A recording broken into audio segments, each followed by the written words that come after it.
The dreaded international break is indeed here. These days, it can be something of a respite, but we do know that it comes with that little edge of jeopardy, and it's got off in the worst possible way. This is today's Arsenal News Show.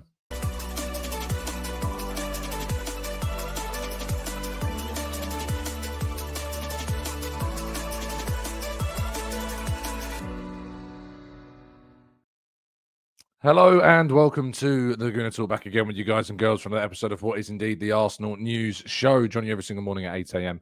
UK time. Thank you so much as always for joining me and making this a part of your morning routines. It is greatly appreciated. Hope you're doing good. Hope you're doing well. Hope you've had a really solid weekend and you're ready for the new week to begin.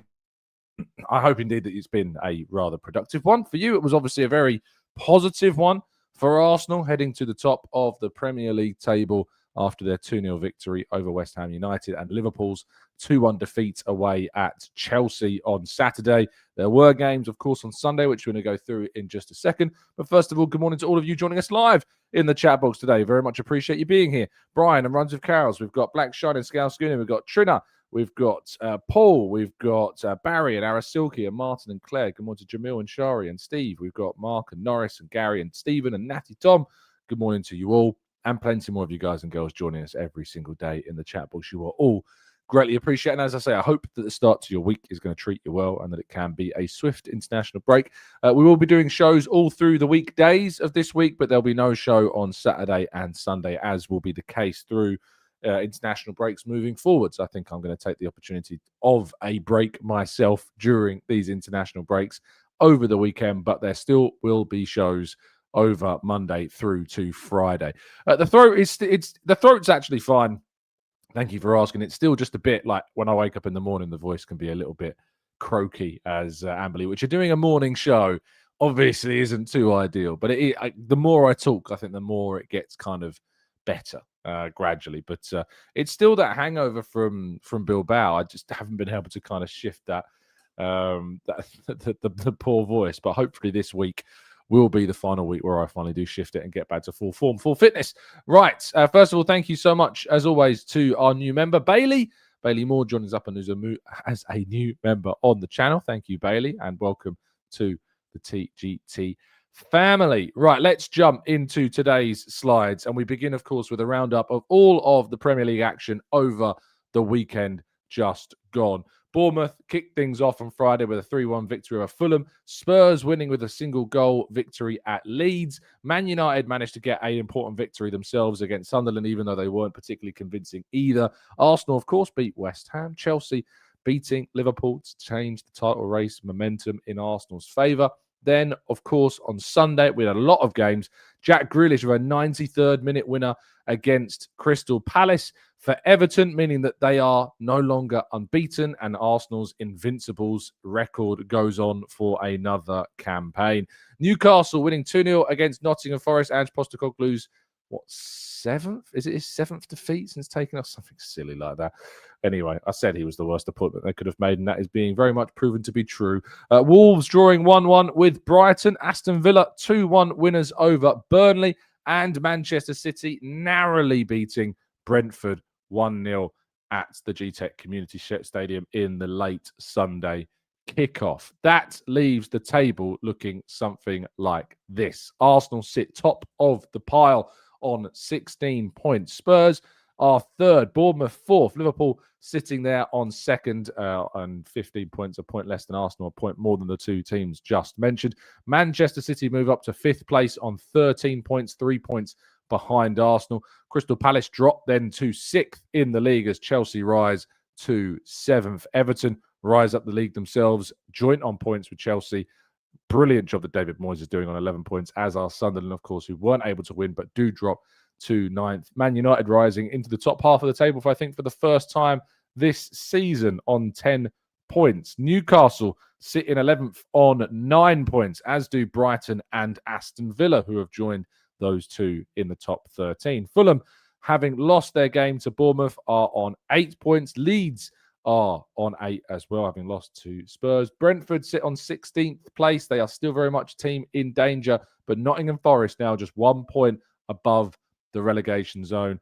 Burnley in 18th, West Ham in 19th, and Wolves, still yet to win a single game all season, are there on just 2 points, rather incredibly so. So that's kind of where things stand as they are right now. And for this international break, Arsenal will be sitting top of the table, which obviously is a very positive thing. However, what is not a positive thing has been the injuries suffered by players over the course of this season. Out of 6 of the 7 games played, Arsenal did indeed lose at least one, sometimes more than one player to injury in a game. And against West Ham, they saw both Martin Ødegaard and Declan Rice step off the field early. But William Saliba was walking away from the game. In fact, he was videoed after the match, which went a little bit viral yesterday, walking home from the game, of course, surrounded by, no surprise, Arsenal security. I don't know whether he walked all the way home. He may have walked to his car, which was parked elsewhere, but he certainly took the opportunity to walk away from the ground. Of course, he was swarmed by Arsenal fans who were trying to get a little picture or an autograph or something with the player, but a humbling moment, certainly, and the last we'll see of Saliba in an Arsenal shirt for a little while, of course, as he's joining up with the French national team. Declan Rice, who did seem to suffer something of a back injury in the game against West Ham, he appears to be okay because he is indeed joining up with the England squad as planned. There is no expectation over a significant problem for Rice, so he will be continuing with England and indeed facing the two sides that Thomas Tuchel has got coming up over this break. However, for Norway, Martin Ødegaard will not be joining up with the Norwegian national side because he will be too injured to join up with them. And a statement on the Arsenal website read that Martin Ødegaard has withdrawn from the Norway national team for their upcoming matches against Israel and New Zealand after sustaining a medial collateral ligament injury, an MCL injury, to his left knee during the first half in Saturday's win over West Ham United. Martin will continue to be assessed and treated by a medical team at the Shelby Training Centre during the international window with the aim of a return to action as soon as possible. So it's certainly a relief it's not a really serious knee injury like an ACL problem. And from the sounds of it, usually if there are needs for surgery, these things are done very quickly. So hopefully that's a positive sign that there isn't a need for surgery either. It depends upon the severity and the grade of the injury as to how long Ødegaard is going to be out. We don't know yet just how long he is going to be out for, and we'll have to wait, I think, until well after this international break, and of course to the next press conference next week to get more of an insight from Arteta on the topic. But MCL injuries, they can range, of course. They can be a matter of, a week or two sometimes. They aren't necessarily always very serious, but other times they can lead to maybe as much as 2, maybe even more months out of action. So it does depend very much upon the severity, of which we are unaware right now of the severity of the injury. So let's just hope and pray that it is only a minor problem, because it's just so unfortunate, of course, for Ødegaard to have suffered this problem in a clash of knees. At least it wasn't a case of like he landed awkwardly. It's another impact injury. It's his 3rd impact injury in 3 Premier League home games, the first player in Premier League history ever to be substituted before halftime in 3 consecutive Premier League home games. It is kind of startling that is the misfortune that has befallen Martin Ødegaard in this sense. And we can just keep fingers crossed at this point that he's going to be okay, because the benefit for Arsenal, as we know, is that we have a very deep squad now. We've got Eberechi Eze, we've got Ethan Nwaneri, who of course will be absolutely solid in both covering those positions. And we've got Mikel Merino, of course, as well as an option for us too, even though I know that people are a little bit frustrated about Mikel Merino's selection in some games. I actually thought that the midfield kind of balanced itself back out again once Mendy actually came on for Ødegaard. I know that we want to see a lot more of Eze and Ødegaard together in the midfield with kind of one number 6, but I have to admit that when it did come to this midfield selection, it looked a lot more balanced once it was again kind of a more natural number 10 with Rice and Mendy in the midfield 3. So maybe that is the way forwards in terms of getting the most out of this Arsenal team. But again, thoughts are with Martin, and hopefully he'll be fine moving forwards and it won't be too serious of an injury. And as soon as we get any updates on the matter, of course, you can be sure that we will be bringing them to you on the channel and talking about them in detail with as much insight as feasibly possible. But yes, it is very frustrating. And, things can always be jumping out at us and being frustrating at times, but you want to do as much as you can to try and protect yourself from those frustrating things like, I don't know, maybe someone trying to steal your data when you're on a public Wi-Fi service or something like that. That can be pretty frustrating, can't it? And there's only one thing really that you could do really seriously to prevent that potential frustration. And that is, of course, NordVPN. A massive thank you to Nord, as always, for sponsoring the channel and for supporting us over here at TGT. And if you go over to nordvpn.com/Gooner, you can get yourself a significant discount off a 1 or indeed a 2-year plan. You get 4 months extra thrown in free on top of that 2-year deal too. And if you're not happy with the deal for whatever reason, you get a 30-day money-back guarantee also. So yes, please have the superpower of changing your geodigital location online, wherever you happen to be, any of the territories supported by Nord, and giving yourself that extra layer of protection that you absolutely must have when you're on a public Wi-Fi service in particular, but anywhere you might be, maybe on even at home on your Wi-Fi service, or maybe using your data around. Using a VPN gives you that little extra bit of security that everybody needs in 2025. Well, let's go to part 2, your questions and more, right after this.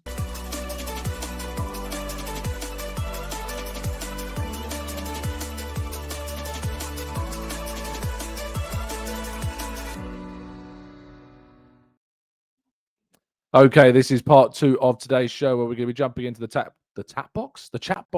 That's the one. Into the chat box and tackling some of your questions, if indeed that you would like to indeed help us out here and throw some questions. If you use a capital Q, that does tend to help things stand out and helps me spot your questions much, much simpler. So use a capital Q, follow it on with your question. And of course, now, as I mentioned in yesterday's show, iOS and iPhones have made it much simpler for you to join up and support the channel as a member. The join button is available for you to select. If you close down the chat for a second, you'll see the join button next to the channel name, and where kind of the memberships you can get access to our Discord server and everything else as well. But I'd probably recommend that you do it on a laptop rather than your Apple device. It might be cheaper for you to do it that way, but just let me know. But I didn't know that even was a thing. So do go and check out all the potential options of doing it. Maybe even just copy the link across to a tablet or something like that if you want to, or rather an Android or a PC device to get the best possible deal. Right, yes, let's jump, shall we? And Arthur says, hi Tom, will you be taking a break over the international break? Yes, I will. Saturday, Sunday, there will be no show. So no show on Saturday and Sunday. I will be taking a little break from the channel. I think it's important that we all do as much as we can to give ourselves breaks now and again, and I will be taking a break over those 2 days. Abdul Hakim says, Tom, are we expecting any of our injured players to be back after the international break? The likes of Havertz, Noni Madueke, and Jesus. No, I don't think so. I think the most likely scenario is that we have, that if they are to return, it'll probably be after the November international break rather than the October international break. But we don't have as much information on the specifics of their returns right at this moment in time. So maybe we'll get an update after the international break and when they've had, of course, some opportunities to go through that recovery. But yeah, certainly after the November international break is probably a lot more likely.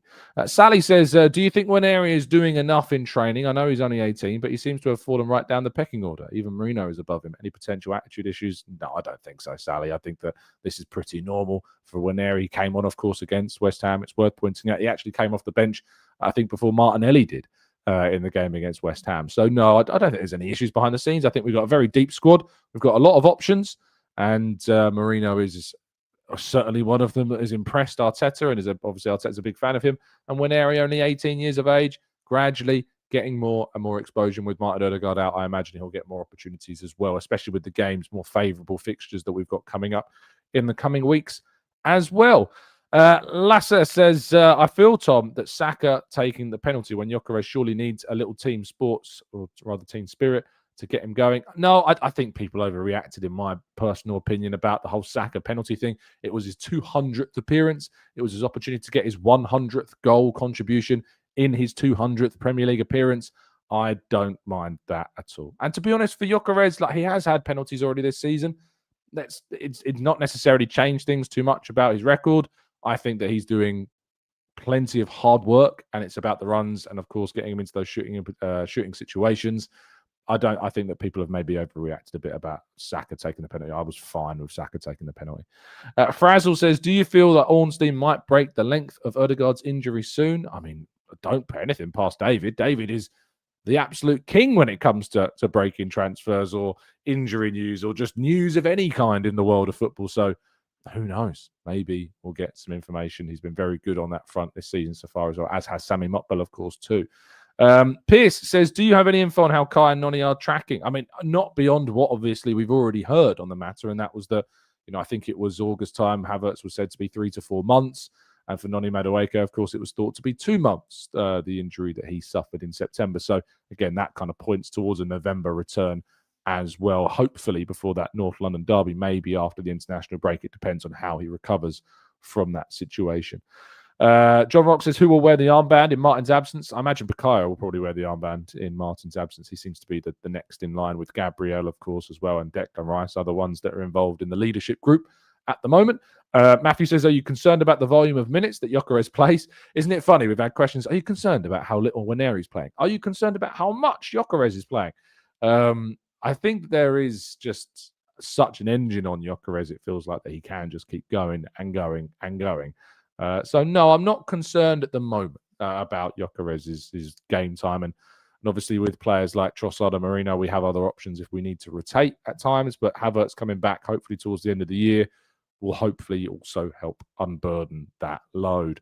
Ken says, could you explain the difference between ACLs and MCLs for those of us who, of course, are not a medical person? I mean, I'm also, to be fair, not a medical personnel, but I am someone who has indeed ruptured and fully torn their anterior cruciate ligament. So I have a little bit of experience in this. But what I would say is that basically, if you think about your knees like this, and imagine, like, if you can see my hand, imagine like the middle knuckle, right, where I've got my knee here, is like connected. Imagine those two middle knuckles there that are touching here are connected.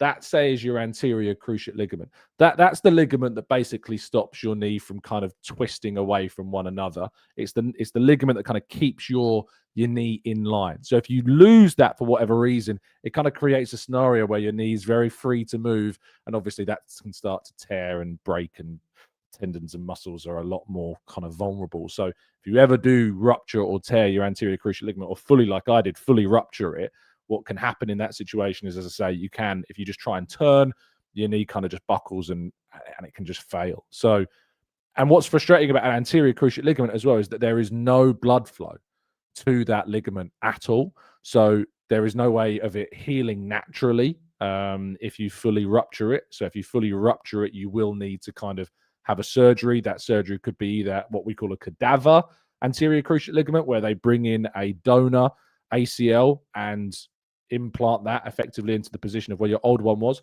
Or sometimes you've got kind of tendons, of course, around your knee, which connect your hamstring or the quadricep to the to the bone, I guess. Is tendons bone to bone or muscle to muscle? I feel like tendon might be muscle to bone, but someone tell me, this is where my instinct goes wrong. But anyway, your hamstring tendons that are there, they can be like, you can have part of those tendons taken out, and they can then be reconstituted into a new ACL. So that's what I had done. I had my hamstring tendons, or part of the hamstring tendon, kind of removed and then put back into the knee to become the new ACL. And I've not had an injury, touch wood, since then of my knee. There are times it does hurt, and it does, obviously, if I'm playing football, I haven't played in a while and I play again, you can get pain. Whereas the medial collateral ligament, or the MCL, is kind of the bit on the side. So imagine it's where my two thumbs are touching. That's kind of where the MCL is. So that's kind of attaching each bone to one another. Is it? I think ligaments are bone to bone, and I think tendons muscle to bone. I think that's right. But that is kind of if you've damaged this part, that's a lot quicker to kind of recover than the ACL is. Now, if there are any medical professions, you might be able to tell me if there's blood flow to the MCL, but there isn't blood flow to the ACL, and that's why one has such more significant damaged than the other also. So yeah, that's tendon is muscle to muscle. Okay, so tendon's muscle to muscle, and ligament is muscle to bone, I guess.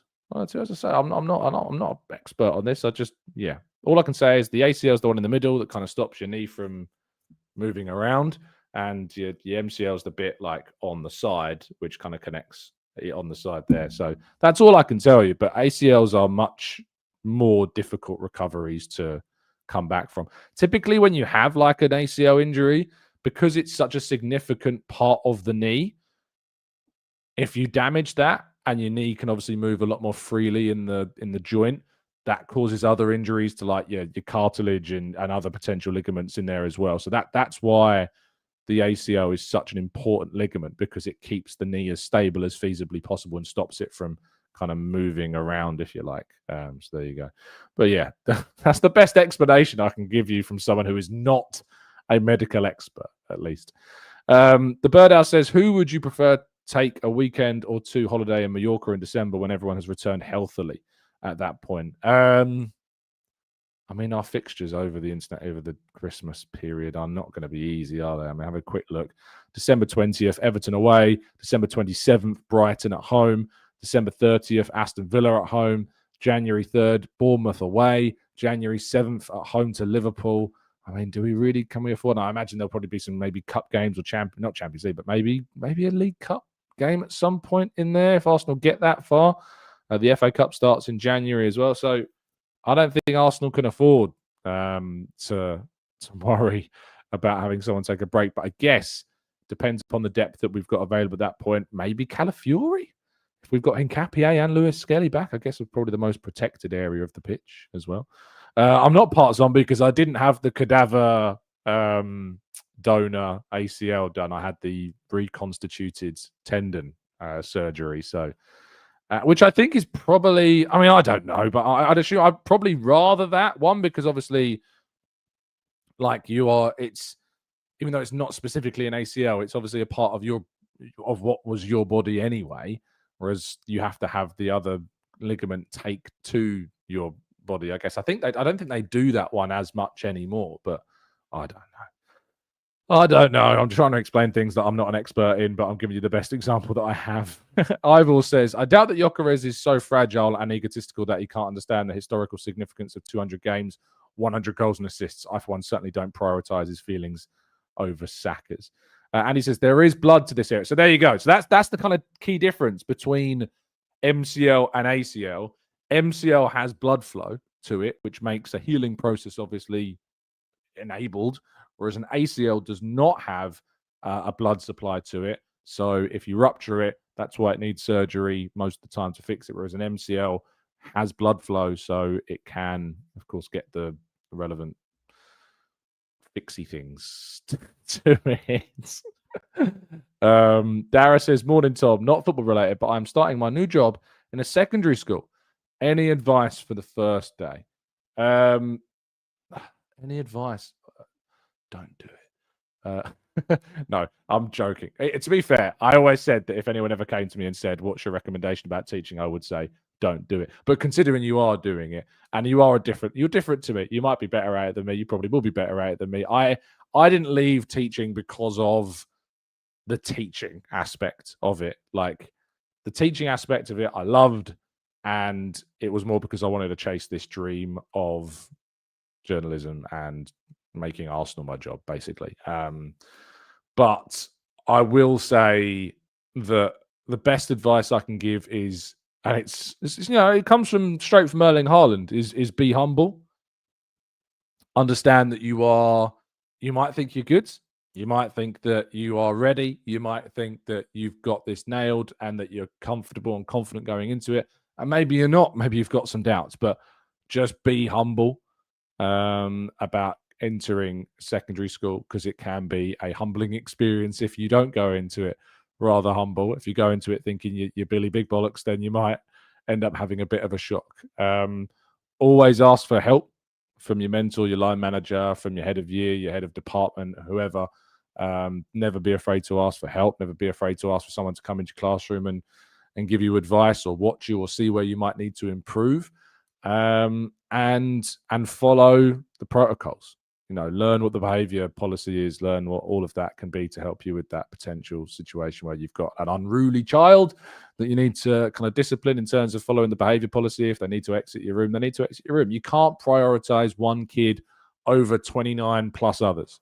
If there is disruption, you've got to prioritize, making sure that everybody, as many of your students as possible, are getting the best possible help. And if that means, unfortunately, having to follow the behavior policy with someone who's being disruptive, then you've got to do that. Don't feel like you have to, soldier through a bad behavior episode, follow the relevant policies and get the student the relevant support that they need so they can be in the best position to learn in an environment that's best for them as well. So that's the best advice I can give you from someone who taught for like 4 or 5 years before jumping ship. But yeah, that's what I can give you.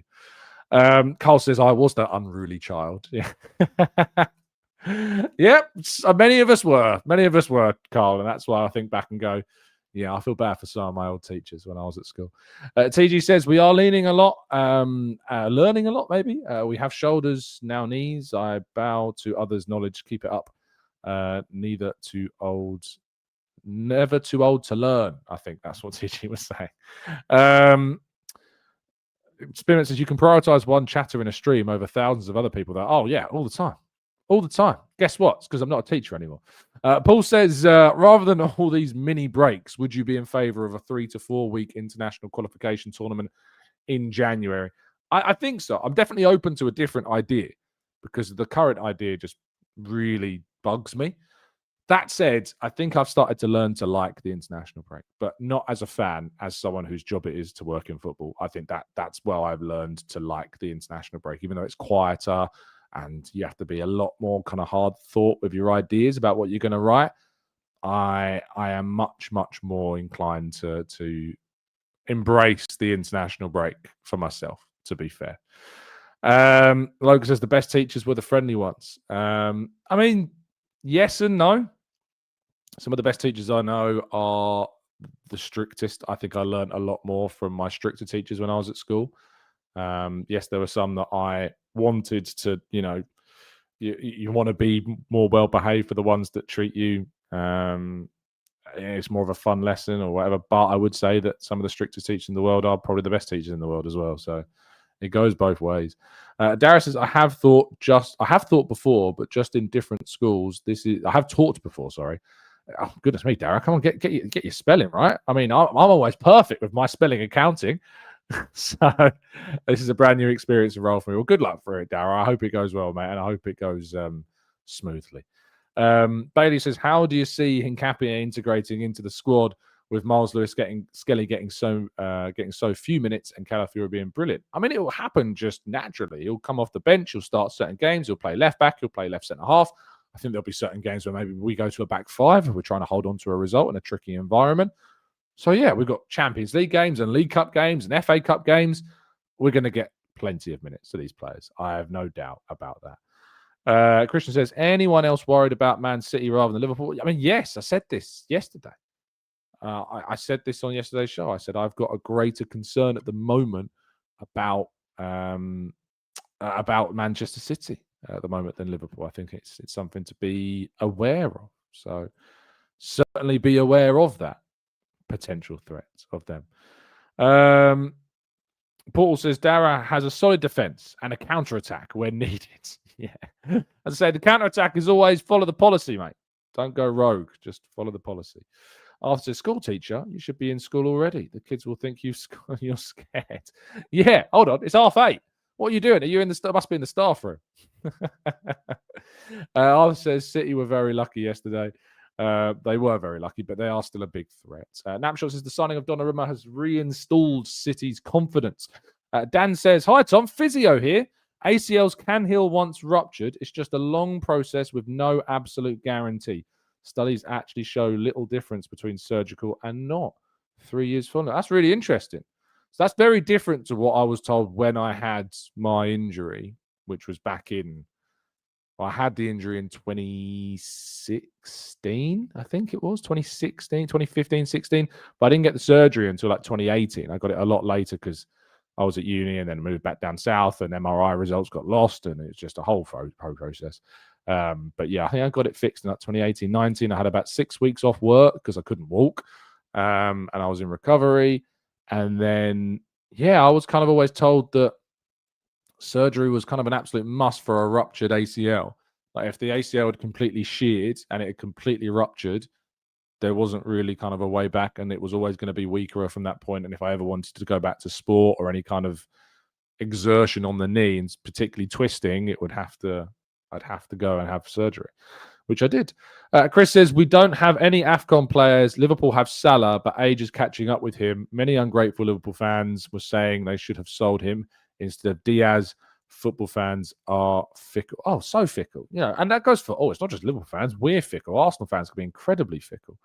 Logan says, Tom, what are your thoughts on Mikel Arteta? I mean, that's a pretty broad question, Logan. What are my thoughts? My thoughts are that we're very lucky to have him.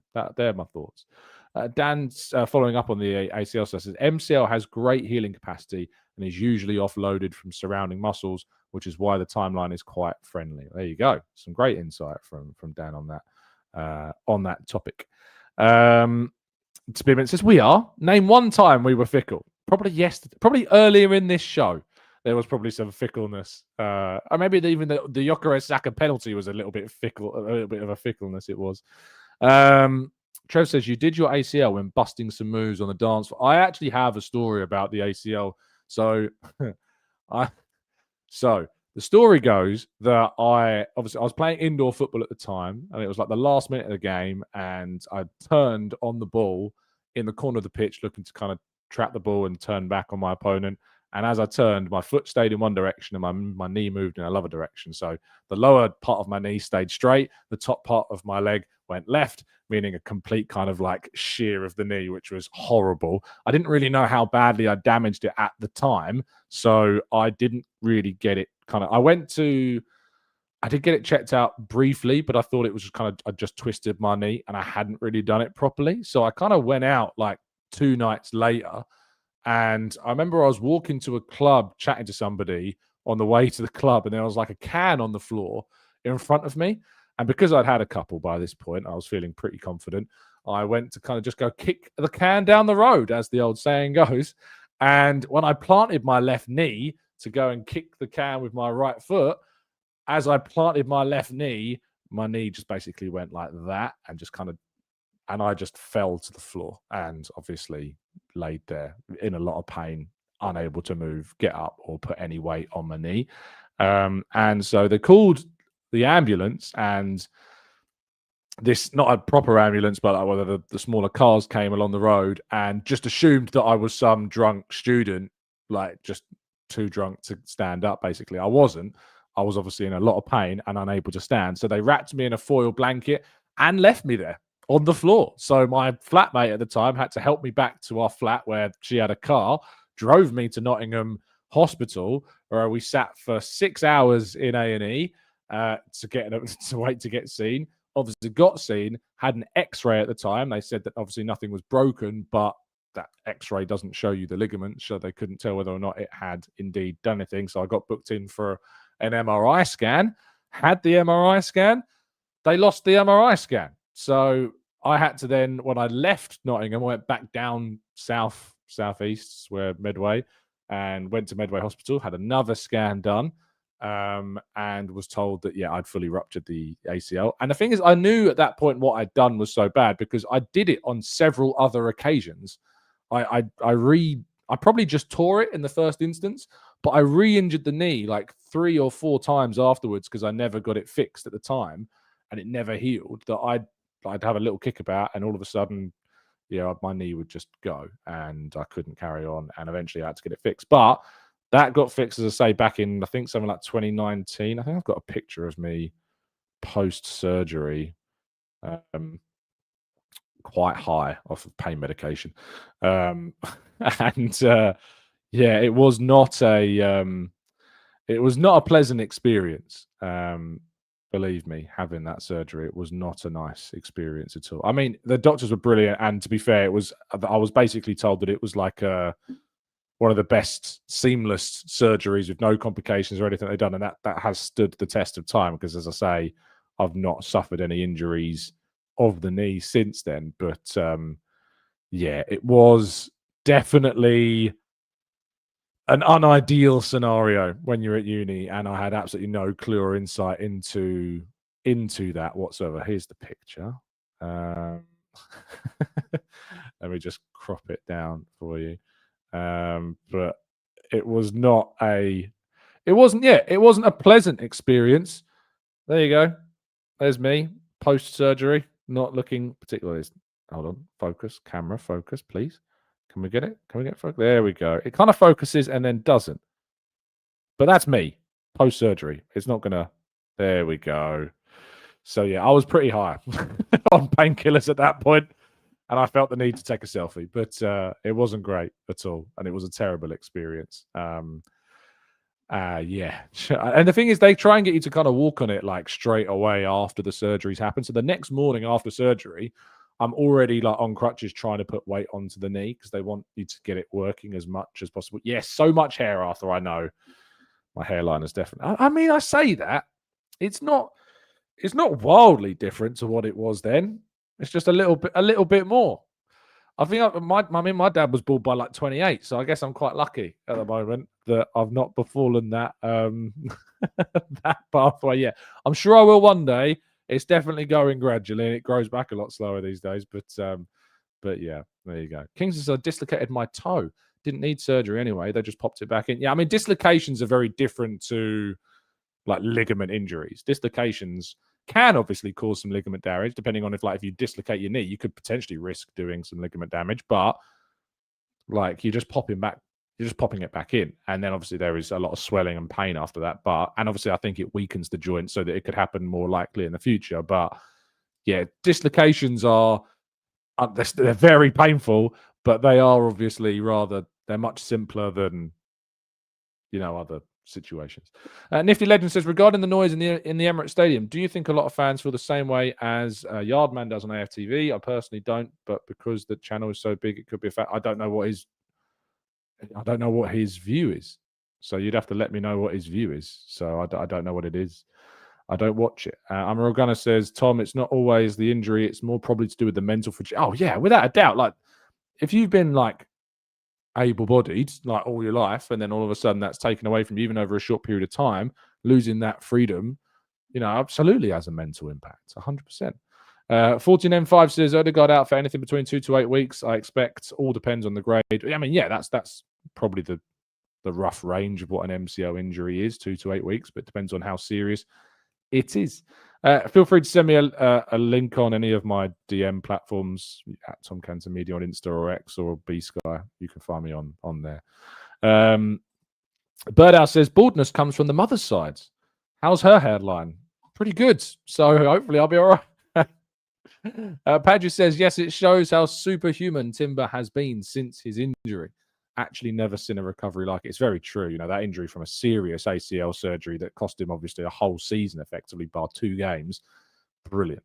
Absolutely brilliant. Amberly says it's not that uncommon actually for people who aren't career athletes. What's in that in response to? You walked around with a ruptured ACL for multiple years. Yeah, I did. And you can. Like at the end of the day, the ligament, it's not the bones, it's not the tendons, it's not the muscles. It's the ligament that's holding the knee kind of in place. And until you do any kind of exercise whereby you're kind of putting exerted force through the knee or you're twisting your knee, you can walk around on a ruptured ACL for, an extended period, probably the rest of your life, probably.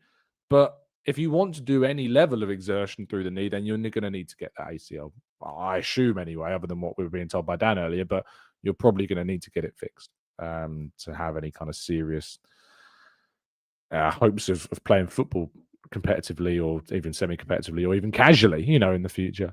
So certainly.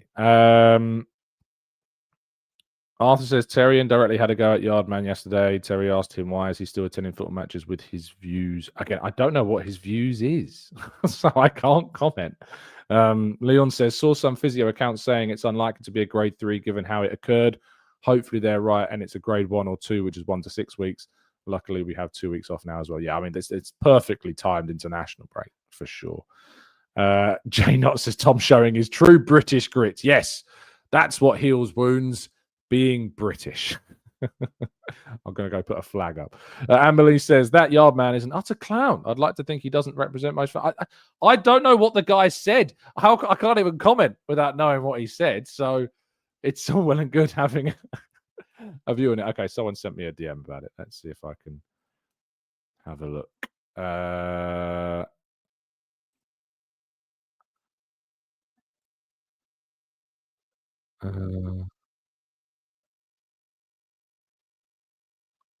Okay, so effectively what he's saying is he's not going to jump for joy or celebrate when we win a game. He's only going to celebrate if we win a title. I mean, cool. Well, I don't really know why you're going to go to games, I guess. Like, what is the point? I'd probably rather someone was sitting in their seat that was going to cheer and jump for joy when we did win a game. But if it's their ticket, they're entitled to do what they want with it. But yeah, I don't know. These days, I don't even know when people are on camera whether they're saying what they actually mean or whether they're just saying because they're on camera. I don't know if that's the case, but you never know these days. Like, you never know. I remember that guy threw his season ticket away. I remember that clip. That guy that was like came out the game and on camera threw his season ticket. I mean, no right-thinking person's going to do that unless they're on camera in a situation where they can get attention. No one is. So I never really know, like these days, what is real and what isn't, what's AI and what isn't. You know, it's just, oh dearie me. I think the way in which kind of like the world is going in terms of media, it's just so. Sometimes it can. I'm not saying that is the case in this example. Just I'm talking in general terms. Like, you never know what's real and what's just been generated these days, and like what's been artificially kind of, situations like you see debates online. It could very well easily just be someone saying, right, you're going to have this point of view, you're going to have this point of view, and you're going to argue it even if you don't believe it. Just try and argue it these days. I remember that used to be kind of a case of like when you were in like a debate in society, you had to be like given a position even if you didn't agree with it and argue the point. And it feels like that's what media is almost, at least video media today. It's just about generating clippable moments and things that are going to enrage people online, because typically things that enrage people online is what brings in views and brings in attention. And it's just, yeah. I mean, if he seriously believes that point of view and that's seriously his kind of viewpoint, then, as I said before, like, it would be my opinion. I'd kind of ask the question of like, what's the point in being at a game? Like, what's the point? Like, we go to football games because we love football, or we go to football matches because we love our team. We go to football matches because we want to enjoy it. And I mean, if you're not celebrating any wins or anything, and you might as well just turn up at the end of the season, right? You might as well, if we're going to win the league, which we all hope that we do, and the only time you're going to celebrate or be joyful at a game is to like celebrate winning the league, then just go to the last game of the season when we lift the title, if we lift the title. And then what's the point of being there otherwise, I guess? So, yeah, it's a bit of a, again, but I don't know if that's actually their point of view, because the amount of times I've seen or heard stories of people rocking up on cameras in different outlets and then turning around later on being, yeah, I kind of just said it because it was going to get attention. And, in some sad cases, they're told to. I don't know if that's the case on FTV, and I'm not suggesting it is. I'm just saying that in certainly some situations there are, because I know it's happened, situations where people are basically told what their opinion should be on this particular segment. And that's a scary thing to have to live in a world where that's kind of in a situation, because that's just blatant rage baiting, just absolute blatant fakery of views to generate a response effectively. Ty says, do we need a difficult conversation about Gyökeres and lack of shots and goals? Not yet. But I mean, eventually, if it carries on the same way, I think there obviously will be a conversation to be had. But I am very keen to have Havertz back. Like, I'm very keen for Havertz to return. I think that if Arsenal were to win the league, Havertz's presence is going to be very important for us to do that. So I hope that Havertz is going to come back soon, and also to give some respite to Victor as well. Mike says, I basically destroyed the ligament that keeps the ankle aligned when I was about 17. I found out the extent of the damage in my late 50s after years of sport on what I thought was a weak ankle. Wow. Yeah. I mean, I guess that's from kind of like technology improving these days, or maybe it was ignorance on your part, Martin, not to get it properly checked. I don't know. But yeah, it's difficult, isn't it? Joe says, do you think FA, UEFA, FIFA will ever do more to protect players and ensure players can't physically play a match within 72 hours of a previous one to ensure enough rest and recovery? I hope so, but I doubt it, Joe. We had no evidence to suggest that's the case. Amberly says, yeah, I thought Victor looked a bit knackered on Saturday. He's been truly thrown in at the deep end with no rest so far. He was rested against Port Vale, came on at the end of the game. So he's been given a little rest there, but hopefully over this international break, he doesn't play loads of football with Isak obviously available now for Sweden. So hopefully he gets given as much rest as he probably should be given. Let's scroll up a little bit more because I think I've missed some others. Avinash says, trophies mean everything is maybe the worst thing to happen to football. I have enjoyed watching Wenger, even if it was in the worst seasons. It's such rubbish. Competitive sports is about competing. And that's where I sit. Now, some people will say that it's just about trophies, and I empathize with that view, and I understand where that point of view comes from. But for me, that's not what sport's about. You know, if you are, as I say always, competitive in your sport and you support a team that's competitive in your sport, that's the maximum I think you can ask for, really. That is the maximum to expect, is to have your team be competitive. So, and that's what we have at Arsenal. And until we're not competitive anymore, I'm pretty happy with what we're doing. But that does come with trophies. You know, you can't just sit in second forever. That's not what I'm saying, because that's not competing, just being second forever and runner-up forever. So you do have to prove you're competitive by winning things now and again, but it's not just about the winning of those trophies. Maximus says, that's what Terry was asking. I feel with AFTV, it's mostly for the clicks. Not a great fan. I mean, I've talked about AFTV many, many times on the channel, and I think there are things that have been done to improve it from the days where it absolutely did need to be improved. I think I saw Turkish is leaving. You know, I've got a lot of time for Turkish. I think he's a nice lad, and I've always, whenever we've engaged with one another in person, we've had some great conversations. He's been on the channel before. I've got a lot of time for Turkish. Don't always agree with his views, but that's fine. It'd be boring if we didn't always agree. But I think losing Turkish is a big blow, because I think he's a really good character. I think he's a really good speaker of his views. He puts his points across well. So if indeed he is leaving AFTV, then that's a big loss to them, definitely. But I don't know any of the reasons why or what's going on behind the scenes. So don't ask me, because I haven't got a clue. Jay says, is there any truth that the World Cup matches are being moved to Canada due to American instability? I have no idea, Jay. I've heard nothing on that. Obviously, it's a very volatile topic. So until I have the facts, I'm not gonna comment too greatly on that side of things. To be fair, I think you can probably understand why. Brian says, Tom, you need to know the context. I believe he does not want to get carried away because we are currently top of the table. We spent 246 days at the top and still didn't win the league. I get the context. I think I knew that anyway, Brian. But what I think is that I'm just taking words at face value.